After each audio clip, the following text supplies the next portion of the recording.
Hello students, I am Hardik Sheta from Saraswat International Academy Vapi.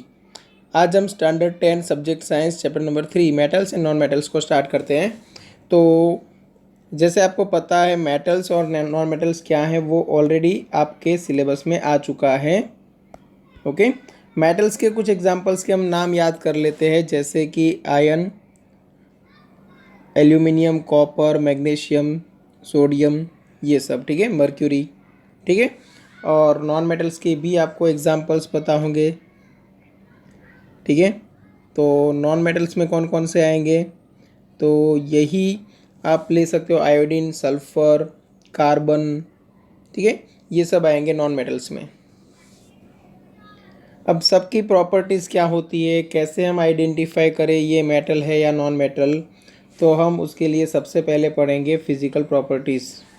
हाँ, physical properties की help से हम डायरेक्ट नहीं बोल सकते हैं कि ये मेटल है या नॉन मेटल, क्योंकि हमें साथ साथ कंसिडर करनी पड़ेगी केमिकल प्रॉपर्टीज़, जो हम बाद में पढ़ने वाले हैं। ठीक है, फिज़िकल प्रॉपर्टीज़ से हमें एक पूरा ग्रुप मिल सकता है कि ये सब मेटल्स है, ये सब नॉन मेटल्स है। बट उसके अंदर भी कुछ एक्सेप्शनल केसेस होते हैं जो हम यहाँ पे डिस्कस करने वाले हैं। क्लियर? तो स्टार्ट करते हैं सम बेसिक फिजिकल प्रॉपर्टीज से मेटल्स और नॉन मेटल्स में।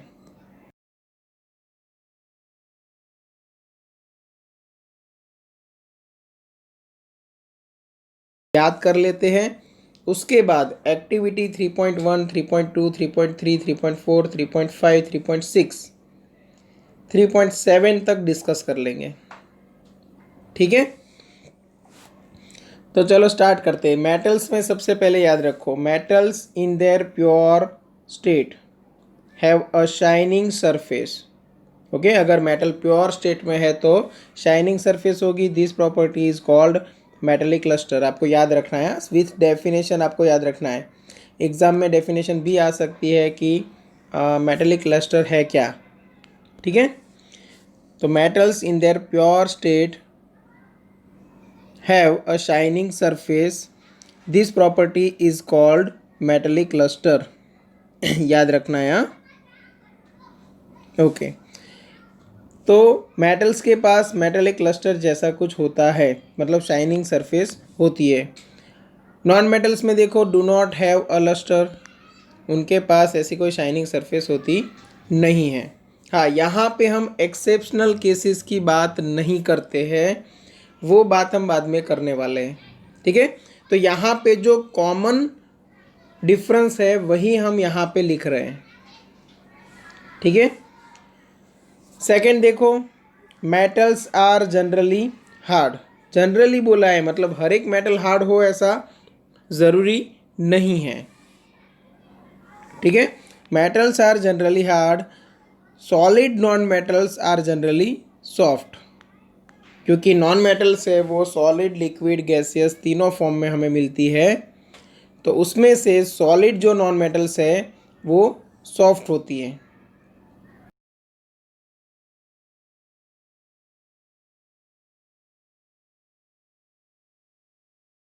सब्ट्रैक्ट करो तो बाकी सारी सॉलिड नॉन मेटल्स है वो सॉफ्ट रहेगी, और लिक्विड और गैसियस की तो हम हार्डनेस या सॉफ्टनेस की बात ही नहीं कर सकते, वो ऑलरेडी सॉफ्ट होती है। ठीक है, ओके। थर्ड देखो, some metals can be beaten into thin sheets, this property is called malleability. ठीक है, मतलब मेटल है वो मेलिएबल है और नॉन मेटल है वो मेलिएबल नहीं है। अब मेलिएबिलिटी का मतलब क्या रहेगा कि उनको हम बीट करके थिन शीट्स में कन्वर्ट कर सकते हैं। ठीक है, ओके। फोर्थ देखते हैं, the ability of metals to be drawn into thin wires is called ductility. ठीक है, मेटल्स को हम थिन वायर्स में कन्वर्ट कर सकते हैं और इसी प्रॉपर्टी को हम बोलते हैं डक्टिलिटी। और नॉन मेटल्स के लिए हम लिख सकते हैं दे आर नॉट डक्टाइल, मतलब नॉन मेटल को हम थिन वायर्स में कन्वर्ट नहीं कर सकते। डक्टिलिटी में भी याद रखना कि गोल्ड है वो सबसे ज़्यादा डक्टाइल मेटल है, और अप्रॉक्सीमेट 1 ग्राम गोल्ड में से आप 2 किलोमीटर लंबा वायर खींच सकते हो। सोचो, सिर्फ 1 ग्राम गोल्ड, एकदम स्मॉल अमाउंट है, और उसमें से आप 2 किलोमीटर जितना लंबा लाइन खींच सकते हो। अप्रॉक्सीमेट है, मतलब 2 किलोमीटर से आपको कोई कोई टेक्स्ट बुक में 10 किलोमीटर तक लिखा हुआ मिलेगा। ठीक है, तो हमारी टेक्स्ट बुक के हिसाब से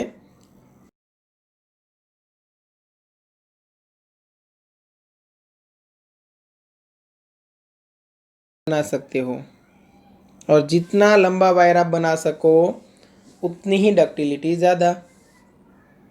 कि उसके बाद देखो, metals are good conductors of heat and have high melting point.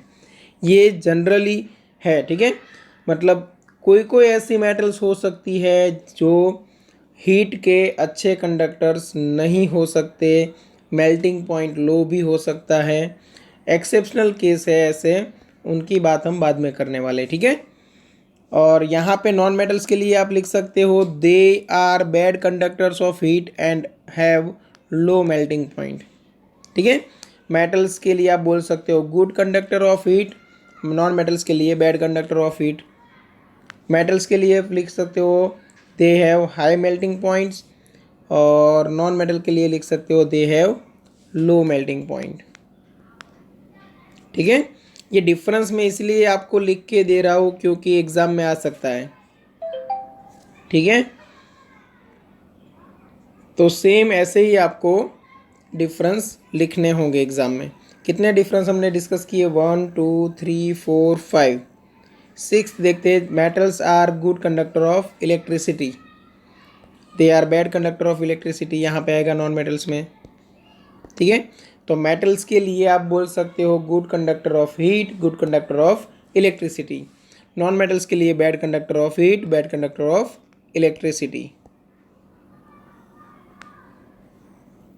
Okay, the metals that produce a sound on striking a hard surface are said to be sonorous।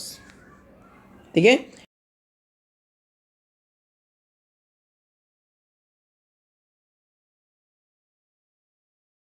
उसको हम बोलेंगे सोनोरस। और यहाँ पे आप बोल सकते हो नॉन मेटल्स के लिए दे does not give sonorous sound, non metals है वो सोनोरस साउंड प्रोड्यूस नहीं करती। ठीक है, चलो नेक्स्ट देखते हैं। All metals except mercury, mercury के अलावा सारी metals exist as solid at room temperature. ठीक है, रूम टेम्परेचर पे सॉलिड फॉर्म में आपको बाकी की सारी मेटल्स मिलेगी। हाँ, एक दो और एक्सेप्शनल केसेस हैं, वो हम यहाँ पे डिस्कस करने वाले हैं। ठीक है, जैसे कि ये गैलियम है, सीजियम है, ये सब। ठीक है, और यहाँ पे आप लिखोगे non metals are found in all 3 states, solid, liquid and gas. तीनों स्टेट्स में हमें मिल जाते हैं नॉन मेटल्स। ठीक है,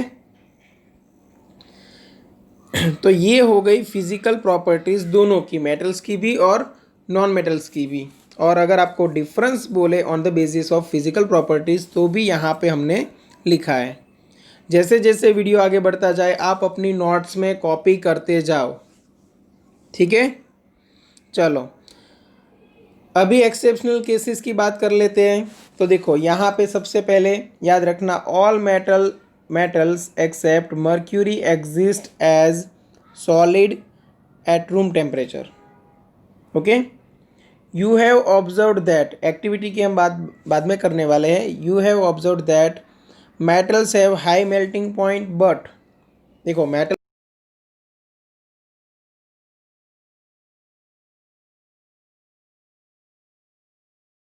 to metals will melt if you keep them on your palm. अगर आप अपनी हथेली में ये गैलियम या सीजियम को रखोगे तो वो मेल्ट हो जाएंगे। ठीक है, इसका मतलब क्या हुआ कि उनके पास वेरी लो मेल्टिंग पॉइंट्स है। ठीक है, मेल्टिंग पॉइंट का मतलब तो पता होगा आपको कि ऐसा टेम्परेचर जहाँ पे कोई भी सब्सटेंस है वो लिक्विड फॉर्म में कन्वर्ट होना स्टार्ट कर दे, सॉलिड में से लिक्विड में कन्वर्ट करना स्टार्ट कर दे, और उस टेम्परेचर को हम बोलते हैं मेल्टिंग पॉइंट। सेकेंड देखो, iodine is a non metal but it is lustrous. मतलब देखो हमने यहाँ पे क्या लिखा था, यहाँ पे लिखा था do not have a lustre. ठीक है, तो वो कॉमन एक फिजिकल प्रॉपर्टी थी जो most of the non metals में मिलती है, बट आयोडीन में नहीं मिलती, इसलिए वो बन गया एक्सेप्शनल केस। ठीक है, तो ये हो गया exceptional case. Iodine is a non metal, iodine है वो नॉन मेटल है, बट फिर भी लस्ट्रस है, मतलब शाइनिंग सरफेस उसके पास है। क्लियर? तो अगर क्वेश्चन आए एग्जाम में कि आप एक्सेप्शनल केसेस डिस्कस करो मेटल्स एंड नॉन मेटल्स में on the basis of physical properties, तो आपको ये पॉइंट्स लिखने हैं। क्लियर? ओके, एक और चीज़ देखो यहाँ पे, carbon is a non metal. Carbon है वो नॉन मेटल है, that can exist in different forms, अलग अलग फॉर्म्स में मिल सकते हैं। Each form is called an allotrope. ठीक है, कौन कौन से फॉर्म में मिलते हैं देखो, डायमंड फर्स्ट फॉर्म है diamond, and yellow,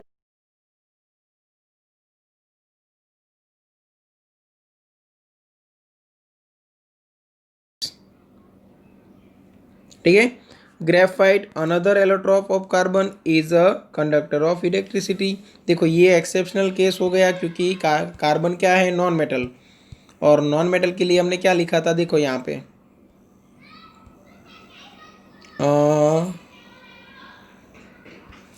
solid non metals are generally soft except diamond. तो डायमंड क्या हो गया, कार्बन का ही फॉर्म, और कार्बन क्या है, नॉन मेटल। तो जनरली नॉन मेटल्स है वो सॉफ्ट होती है, बट डायमंड ऐसा नॉन मेटल है जो हार्ड है। और कितना हार्ड है देखो यहाँ पे लिखा हुआ है, it is the hardest natural substance non. ठीक है, अभी तक हमने जितने नेचुरल सब्सटेंस देखे उसमें सबसे ज़्यादा हार्ड है, मतलब मेटल से भी ज़्यादा हार्ड। क्लियर? ओके, वहीं पे हमें दूसरा एलोट्रॉप मिलता है graphite another allotrope of carbon is a conductor of electricity. तो हम नॉन मेटल्स के लिए क्या लिखते हैं, they are bad conductor of electricity, but graphite के लिए आपको बोलना पड़ेगा कि वो गुड इनफ कंडक्टर है फॉर इलेक्ट्रिसिटी। हाँ, मेटल्स जितना हाईली गुड कंडक्टर नहीं है, बट आप बोल सकते हो कि गुड कंडक्टर है इलेक्ट्रिसिटी का। कौन? तो ग्रेफाइट। ओके, एक और देख लो, alkali metals like lithium sodium potassium are so soft that they can be cut with a knife, they have low density and low melting point. देखो ये मेटल्स की प्रॉपर्टीज से अगेंस्ट जा रहा है, क्योंकि मेटल्स क्या होती है generally hard, but lithium sodium potassium है वो सॉफ्ट है, और कितनी सॉफ्ट कि उसको आप नाइफ से कट कर सकते हो। ठीक है, मेटल्स की डेंसिटी हाई होती है, बट यहाँ पे एक्सेप्शनल केस देखो, दे हैव लो डेंसिटी। मेटल्स के मेल्टिंग पॉइंट हाई होते हैं, बट लिथियम सोडियम पोटेशियम के लिए मेल्टिंग पॉइंट्स लो है। ठीक है, तो ये जो अल्कली मेटल्स है उनका जो फिजिकल प्रॉपर्टी है वो आपको यहाँ पे नॉर्मल मेटल्स से डिफरेंट मिलेगा। ठीक है, जो फिजिकल बिहेवियर है वो यहाँ पे आपको नॉर्मल मेटल्स से अलग मिलेगा। मेटल्स है वो हार्ड होती है, ये सॉफ्ट है। मेटल्स की डेंसिटी हाई होती है, यहाँ पे लो है। मेटल्स के मेल्टिंग पॉइंट हाई होते हैं, यहाँ पे लो है। क्लियर? फिर भी हम इन सभी को मेटल्स मानते हैं, क्यों? क्योंकि केमिकल प्रॉपर्टीज़ है वो मेटल से मिलती हैं। ठीक है, चलो ये हमने डिस्कस कर ली फिजिकल प्रॉपर्टीज़। अब एक्टिविटीज़ देखते हैं। फर्स्ट एक्टिविटी देखो, आप टेक्स्ट बुक साथ में लेके बैठो तो और अच्छा रहेगा। एक्टिविटी 3.1 मैंने यहाँ पे स्क्रीनशॉट्स नहीं लिए हैं, आप समझ जाओ। एक्टिविटी 3.1 एकदम इजी है। Take samples of iron, copper, aluminium and magnesium, note the appearance of each sample, clean the surface of each sample by rubbing them with the sandpaper and note their appearance again. ठीक है, तो आपने initially जो samples लिए थे iron, copper, aluminium, magnesium के, उनके पास shining surface नहीं थी। फिर आपने सैंड पेपर के साथ उसको रब किया और वो प्योर स्टेट में आ गए और प्योर स्टेट में उनके पास शाइनिंग सरफेस थी। इसलिए यहाँ पे लिखा है metal in their pure state have a shining surface, this property is called metallic lustre. ठीक है, तो एक्टिविटी 3.1 से ये पता चला कि मेटल्स के पास मेटेलिक लस्टर जैसा कुछ होता है। अब देखते हैं 3.2। 3.2 में आप क्या करते हो? तो 3.2 में आप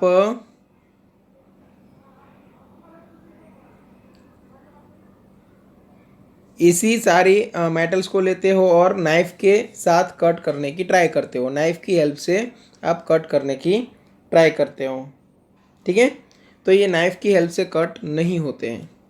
फिर हमने क्या किया? सोडियम मेटल ली। ओके, सोडियम मेटल को हमने टोंग्स की हेल्प से पकड़ के रखा। क्यों? क्योंकि सोडियम है वो हाईली रिएक्टिव है।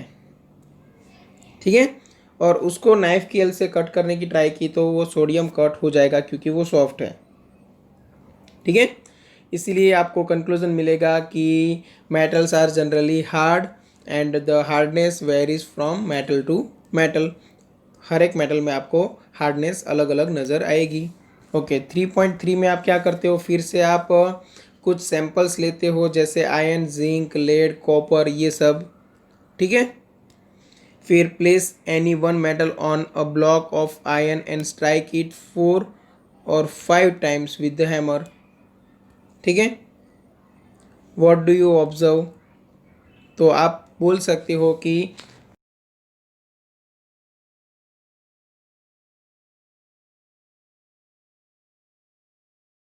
ना, तो इसलिए लिखा है कंक्लूजन में, you will find that some metals can be beaten into thin sheets, this property is called malleability. तो यहाँ पे एक्टिविटी 3.3 में हम मेलिएबिलिटी चेक करते हैं। तो यहाँ पे देखो, मेटल्स में मैंने जितनी आप यहाँ पे प्रॉपर्टीज़ लिखी है वो 1 बाय 1 हम एक्टिविटी की हेल्प से प्रूव कर रहे हैं। ठीक है, चलो ये एक्टिविटी 3.3 भी हो गई। क्या चेक करने के लिए थी? मेलिएबिलिटी। तो आपने क्या किया था? मेटल्स को रखा और उनको किसी हार्ड सरफेस के ऊपर रख के स्ट्राइक किया। ओके, एक्टिविटी 3.4 देखो। 3.4 में फिर से आपने सैंपल्स लिए कुछ मेटल्स के, iron, copper, aluminium, lead etcetera. Okay, तो इनमें से आप देख रहे हो कि कौन सी मेटल से वो थिन वायर्स में आपको मिलती है मार्केट में। तो आयरन के वायर्स आपको मिल सकते हैं, कॉपर के मिल सकते हैं, एल्यूमिनियम के मिल सकते हैं। ठीक है ना, तो ये जो थिन वायर्स में कन्वर्ट हम कर सकते हैं मेटल्स को, इसी प्रॉपर्टी को बोला जाता है डक्टिलिटी। मतलब यहाँ पे 3.4 में आप क्या चेक करते हो? मेटल्स की डक्टिलिटी। ठीक है, उसके बाद कंडक्टिविटी चेक कर रहे हैं 3.5 में। और कौन सी कंडक्टिविटी? तो हीट की, कि हीट कौन सी मेटल है वो ज़्यादा इजीली कंडक्ट करती है। ठीक है, तो फिर से हमने सैंपल्स लिए एल्यूमिनियम, कॉपर, इनके वायर, और उनको हमने क्लैम्प कर दिया। क्लैम्प की हेल्प से आप टेक्स्ट बुक में देख पाओगे। और एक तरफ बर्नर रख के हम उसको गर्म कर रहे हैं और अदर एंड पे हमने वैक्स की हेल्प से एक पिन है उसको चिपकाई हुई है। ठीक है, मतलब ऐसा आपने एक सपोज आयरन का रॉड ले लिया और यहाँ से आप गर्म कर रहे हो बर्नर की हेल्प से। ठीक है, और यहाँ पे आपने वैक्स की हेल्प से एक पिन है वो यहाँ पे चिपकाई हुई है।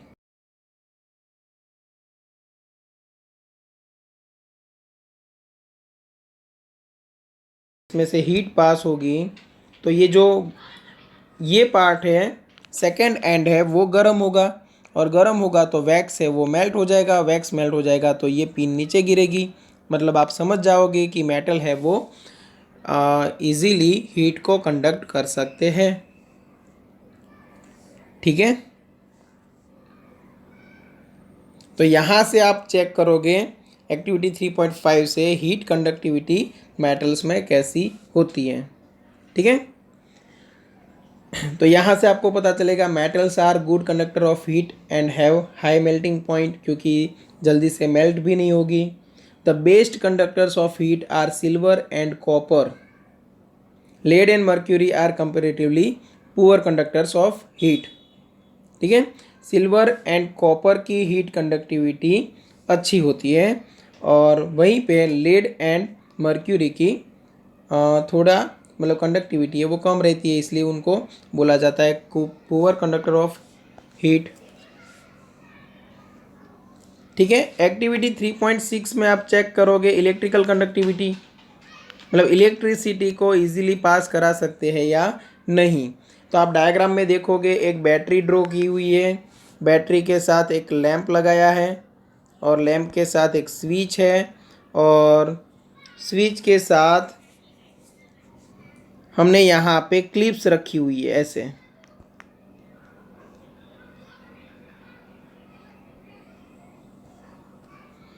और क्लिप ए और क्लिप बी के बीच में हम सैंपल रखेंगे जो चेक करना चाहते हैं हम कि कौन इलेक्ट्रिसिटी को इजीली कंडक्ट करता है।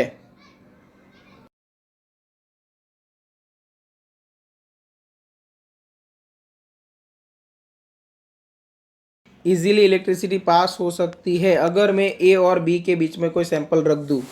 तो सपोज मैंने यहाँ पे कॉपर का एक सैंपल रख दिया तो इलेक्ट्रिसिटी पास हुई, यहाँ पे बल्ब ग्लो होता हुआ नज़र आया, मतलब मैं समझ जाऊँगा कि कॉपर है वो गुड कंडक्टर ऑफ इलेक्ट्रिसिटी है, कॉपर की कंडक्टिविटी है वो अच्छी है। ठीक है, ठीक है, चलो यहाँ तक क्लियर है। तो एक्टिविटी 3.6 में आप प्रूव कर रहे हो कंडक्टिविटी, मेटल्स की कंडक्टिविटी कैसी है वो आप चेक कर रहे हो। और आपने देखा होगा कि ये जो वायर्स होते हैं वो रबर के कोटिंग के साथ होते हैं, या तो PVC polyvinyl chloride. Polyvinyl chloride क्या है वो आप आगे जाके पढ़ोगे, आपने सिर्फ नाम सुना होगा कि पीवीसी का पाइप आता है ऐसा कुछ। ठीक है, या तो पीवीसी के मटेरियल से या तो रबर लाइक मटेरियल से जो वायर है उसका कोटिंग किया जाता है ताकि इलेक्ट्रिसिटी पास हो जाए वायर में से, बट कोई अगर उसको टच करे तो उसको शॉक ना लगे। क्लियर? ओके, ये हो गई एक्टिविटी 3.6। एक्टिविटी 3.7 भी है, collect some samples of carbon sulphur iodine. और उनके लिए आपको 3.1 से लेके 3.6 ये सारी एक्टिविटी वापस रिपीट करनी है। तो आप ये सारी एक्टिविटी रिपीट करोगे तो आपको जो रिजल्ट मिलते हैं वो कुछ अलग मिलेंगे। ठीक है,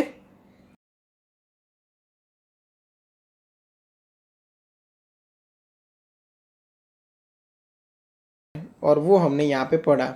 और नॉन मेटल्स के साथ की गई एक्टिविटी की हेल्प से ही हमें पता चला कि वो लस्टरस नहीं है, मतलब शाइनिंग सरफेस नहीं है accept iodine.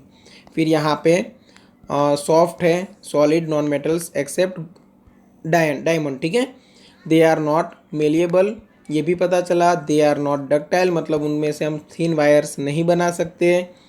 They are bad conductor of heat and have low melting point. They are bad conductor of electricity. ये सब हमें पता चलेगा अगर ये एक्टिविटीज़ है उनको रिपीट करें with non metals. Okay, does not give sonorous sound. किसी भी नॉन मेटल है उसको हैमर करो या तो किसी हार्ड सरफेस के साथ स्ट्राइक करो, आपको साउंड सुनाई नहीं देगा, मतलब वो जो सोनरस साउंड है वो आपको यहाँ पे नॉन मेटल्स में नहीं मिलेगा। Non metals found in all 3 states, ये आपको पता ही है। जैसे कि कार्बन ले लो तो कार्बन है वो सॉलिड फॉर्म में मिलता है। ठीक है, डायमंड या तो ग्रेफाइट ले लो। क्लोरीन है वो आपको लिक्विड फॉर्म में भी मिल सकता है। ठीक है, और गैसियस सल्फर है तो गैसियस फॉर्म में भी मिल सकता है। तो हर एक फॉर्म में आपको नॉन मेटल्स मिल जाएंगे। क्लियर? चलो तो यहाँ तक रखते हैं। अगर किसी को कोई डाउट है तो एनी टाइम कांटेक्ट कर सकते हो। ये नोट्स बना के रख लो, मेटल्स एंड नॉन मेटल्स की फिजिकल प्रॉपर्टीज़ हमने यहाँ पे दोनों तरफ आइसोलेट किया हुआ